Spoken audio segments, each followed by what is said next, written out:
Bonjour à tous et bienvenue sur Déclic Numérique dans cette nouvelle vidéo consacrée à Lightroom. Aujourd'hui je vais vous montrer 5 nouvelles astuces qui vous permettent d'améliorer votre travail dans le logiciel. C'est parti.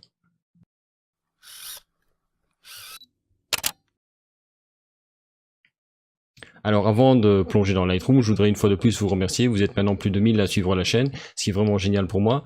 Et pour l'occasion, je voudrais en fait simplement avoir votre avis sur les prochaines vidéos à sortir. C'est-à-dire que j'ai plein d'idées qui me permettraient de faire évoluer la chaîne. Mais je voudrais aussi quand même vous donner l'occasion de me dire ce que vous préfériez. Alors pour ça, je vais vous demander simplement de répondre dans les commentaires de la vidéo et de me dire ce que vous préférez parmi 3 thèmes. Dans les 3 thèmes que je voudrais vous proposer, le premier ce serait simplement des vidéos de type questions-réponses. Donc je vous donnerai l'occasion de poser des questions et moi dans une vidéo je réponds à une série de questions et quelques jours plus tard je fais une autre vidéo dans laquelle je réponds de nouveau à certaines questions. Alors le deuxième type de vidéo que je voudrais vous proposer, ce seront des vidéos de type tutoriel à la prise de vue. Donc par exemple, on arrive maintenant tout doucement à une période un petit peu moins gaie pour faire des photos en extérieur, donc ça pourrait être des tutoriels pour faire de la photo en intérieur, de la macro, etc. Et enfin, le troisième type de vidéo que je voudrais vous proposer, ce serait éventuellement de la revue de matériel, de la revue d'impression, etc. Donc je compte sur vous pour me dire ce que vous voudriez voir, et en fonction de ça, je ferai évoluer la chaîne dans cette direction, en espérant bien entendu que vous soyez très nombreux à répondre à ça. Maintenant, on passe dans Lightroom. Il y a quelques semaines de ça, je vous avais proposé une première vidéo avec 5 astuces dans Lightroom. Bien entendu, j'en avais encore quelques-unes sous le coude, donc les voici.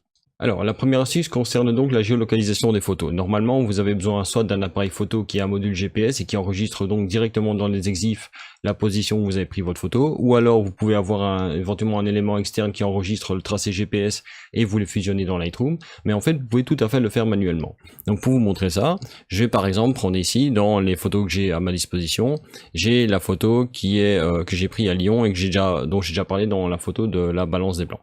Pour faire ça, donc vous sélectionnez la photo, en fait vous pouvez aller dans n'importe quel répertoire ou n'importe quelle collection, ça marche très bien. Vous ne devez pas forcément sélectionner la photo, mais si vous en visez une en particulier, c'est plus simple de le faire comme ça. Vous sélectionnez la photo, vous passez dans le module carte, et là vous voyez que vous avez en dessous la liste des photos du répertoire ou de la collection que vous utilisez. Ma photo est toujours sélectionnée, et donc je voudrais la situer. Alors forcément ici, moi généralement je prends des photos qui sont plutôt près de chez moi, donc sur Bruxelles, mais ici c'est une photo que j'ai prise à Lyon. Donc ce que je vais faire, je vais rechercher ici, je vais taper Lyon. Alors une fois que vous avez fait la recherche, à ce moment-là il vous indique sur la carte où vous êtes. Cette photo je l'ai prise au niveau de la basilique à Lyon. Donc je vais simplement zoomer sur la carte à l'endroit là, je vais me positionner plus ou moins là où j'étais, donc si je me trompe pas, cette photo je l'ai prise à peu près ici sur le bord. Donc pour localiser votre photo, vous faites un clic droit à l'endroit désiré sur la carte, il vous ouvre un petit menu, là vous cliquez sur ajouter les coordonnées GPS aux photos sélectionnées, et à ce moment là, vous voyez que vous avez la photo qui est maintenant localisée là. Vous pouvez ensuite éventuellement la déplacer comme vous voulez pour ajuster la position, et vous pouvez remarquer également que la photo a été géolocalisée parce que maintenant vous avez un petit panneau qui s'affiche ici qui indique que les informations de localisation sont présentes au niveau des exifs de la photo. Vous pouvez bien entendu comme ça traiter plusieurs photos en même temps. Il vous suffit dans ce cas là simplement d'en sélectionner plusieurs, de faire un clic droit à l'endroit de la photo et de faire ajouter les coordonnées GPS à la photo sélectionnée.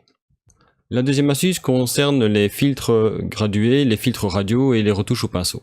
Donc par exemple ici pour la démonstration, je vais prendre la photo qui est là, je passe dans le module développement et pour vous montrer l'effet, je vais simplement faire un filtre dégradé qui n'est juste moche ici mais qui va vous permettre de vous montrer très bien l'effet. Vous voyez que là j'ai créé un filtre où simplement je mets l'exposition à -4 et donc on a la moitié de la photo qui est quasiment noire, la moitié qui est normale. L'astuce que je voulais montrer, c'est que quand vous faites des réglages sur votre photo, donc je peux par exemple aller pousser les blancs, tirer les noirs et d'avoir un élément très contrasté ici, je peux augmenter le contraste, peu importe les réglages que vous faites en fait. Une fois que vous avez fait ça, vous pouvez vous dire que ce réglage là sont intéressants mais sont trop forts. Et du coup, vous voudriez pouvoir simplement en fait atténuer l'effet du filtre de manière globale, c'est-à-dire faire un petit peu comme si vous jouiez sur la transparence au niveau du filtre. Pour ça, vous pouvez simplement cliquer sur la petite flèche qui est ici en haut, à droite des paramètres du filtre, vous cliquez dessus, et dans ce cas-là, vous arrivez sur une autre fenêtre qui vous donne le gain. Et là, en fait, vous allez pouvoir appliquer à ce moment-là la proportion de réglage que vous voulez appliquer.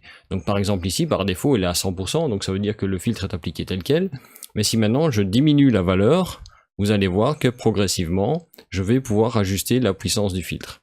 Alors, ce qu'il faut bien comprendre par contre, c'est que ce n'est pas un moyen de régler l'opacité. Derrière, ce que fait Lightroom, c'est d'aller régler les paramètres que vous avez mis et de changer leur valeur. Donc par exemple ici, vous voyez que j'étais à -4 à la base au niveau d'exposition. Maintenant, en fait, comme j'ai mis un réglage de 42 au lieu de 100, il a en fait réduit tous les paramètres. Donc en fait, c'est un moyen de réduire l'effet global des paramètres en changeant leur valeur, mais de manière uniforme par rapport au réglage que vous avez fait déjà. Ça fonctionne donc pour les filtres dégradés, ça fonctionne pour les brosses et ça fonctionne pour les filtres radio. La troisième astuce concerne l'ergonomie de Lightroom. Nous avions déjà vu dans les précédentes astuces qu'on pouvait éventuellement passer en mode solo, c'est-à-dire de faire en sorte de n'avoir qu'un seul panneau affiché, que dès que j'en ouvre un, les autres se ferment, etc. Mais dans ces panneaux-là, il y en a souvent que vous n'avez pas besoin, et c'est également le cas pour tous les modules qu'il y a ici au-dessus. Par exemple, moi, le module web, je l'emploie jamais, le module diaporama, quasiment jamais non plus, et donc je voudrais peut-être gagner de l'espace en les supprimant. Là, vous pouvez simplement faire un clic droit sur les titres ici, et à ce moment-là, vous allez pouvoir décocher ceux que vous n'avez pas besoin. Si maintenant vous voulez les faire réapparaître, vous faites un clic droit dessus, et vous pouvez directement les réafficher. Donc ici, je vais supprimer le module web, je vais supprimer le module diaporama du menu. Ces modules ne sont pas désinstallés ou quoi que ce soit, ce n'est juste qu'au niveau de l'affichage, ça permet un petit peu d'épurer ce que vous avez à l'écran. Ça fonctionne également pour tous les panneaux que vous avez à droite et à gauche. Donc par exemple ici, dans les réglages, tout en bas, vous avez l'étalonnage de l'appareil photo que j'emploie très peu. Donc comme j'emploie très peu le module d'étalonnage, je vais simplement faire un clic droit dessus et je vais simplement décocher étalonnage de l'appareil photo. Et maintenant le module a disparu de la liste ici, mais si je veux le réactiver, je refais un clic droit et je le recoche. Vous pouvez faire exactement la même chose dans les panneaux de gauche, donc vous avez tout ce qui est preset, les instantanés, l'historique, les collections, etc. Vous pouvez faire un clic droit et à ce moment-là choisir celui que vous voulez. Vous pouvez faire ça dans le module développement, vous pouvez faire ça dans le module bibliothèque, peu importe le module, peu importe les types de menus qui sont affichés. Dès que vous avez un menu, vous pouvez faire un clic droit dessus et choisir ce que vous voulez ou non d'afficher et donc d'un petit peu simplifier l'affichage de l'application. La quatrième astuce concerne le pinceau de retouche. Vous savez comme moi que vous pouvez l'employer pour donner un effet à un endroit particulier. Donc si j'affiche l'incrustation, vous voyez que si maintenant ici je sélectionne la photo, partout où je passe avec la brosse, à ce moment-là, je vais pouvoir appliquer un effet. Et donc vous voyez que à ce moment-là, l'effet de changer d'exposition s'applique à l'endroit où j'ai mis la brosse. Ça, rien de nouveau à ça. Mais vous savez peut-être aussi que vous pouvez utiliser une option dans la brosse qui est le masquage automatique qui va en fait permettre de sélectionner. Donc par exemple ici, si je fais le masquage automatique, je vais afficher l'incrustation et à ce moment-là, vous voyez qu'il ne sélectionne que les parties qui correspondent où la croix du pinceau est indiquée, ce qui permet de faire une sélection beaucoup plus précise des éléments que vous voulez retoucher. Alors bien entendu, passer de l'un à l'autre, c'est assez embêtant puisque chaque fois vous devez aller dans le menu à côté et revenir. Si vous voulez faire ça de manière assez simple, vous prenez le pinceau, que ce soit en mode addition, en mode soustraction, peu importe, et admettons que voilà, je veux peindre le ciel ici, je veux récupérer le ciel, mais je voudrais également avoir le ciel et pas les arbres. Donc normalement, ce que je ferais dans ce cas-là, c'est aller dans le module, cocher la case. Ce que vous pouvez faire à la place, c'est simplement appuyer sur CTRL sur PC ou commande en Mac, et à ce moment-là, pendant que vous tenez la touche enfoncée, vous peignez normalement, et vous voyez qu'en fait, vous avez exactement le même effet qui se produit. Vous voyez qu'ici, je vais aller entre les arbres, carrément. Je ne vais pas sur les arbres, mais je sélectionne le ciel. Voilà, comme ça. Et vous voyez qu'ici, bon, bien entendu, j'aurais pu le faire de manière un peu plus fine, mais vous voyez que l'effet n'est pas appliqué sur les arbres, n'est pas appliqué sur la terre, même si je suis passé dessus, simplement parce que la touche contrôle, quand vous employez le pinceau, c'est l'équivalent d'aller cocher la case masquage automatique de manière temporaire. Alors, ma cinquième astuce concerne de nouveau tous les outils de retouche localisés. Notamment, quand vous avez un filtre dégradé, vous pouvez afficher l'incrustation. Vous avez ça également quand vous avez un filtre radial, vous avez ça quand vous avez la brosse aussi. Alors, le raccourci pour afficher l'incrustation, c'est la touche O. Donc chaque fois que j'appuie sur O, j'active ou j'active le masque. Par contre, dans certains cas, vous pourriez avoir une photo dans laquelle le masquage rouge n'est pas très clair. C'est-à-dire que vous aurez une photo où principalement les éléments sont rouges. Donc je vais prendre l'exemple de la fleur ici. Si je fais un masquage ici, vous voyez qu'au niveau de la fleur, je vois pas bien si le masque est là ou pas, puisque du rouge sur du rose, ce n'est pas très contrasté. Donc ce que je peux faire, en fait, c'est changer la couleur du masquage ici, avec la touche majuscule et O, et je vais à ce moment-là pouvoir passer entre différents types de masquage.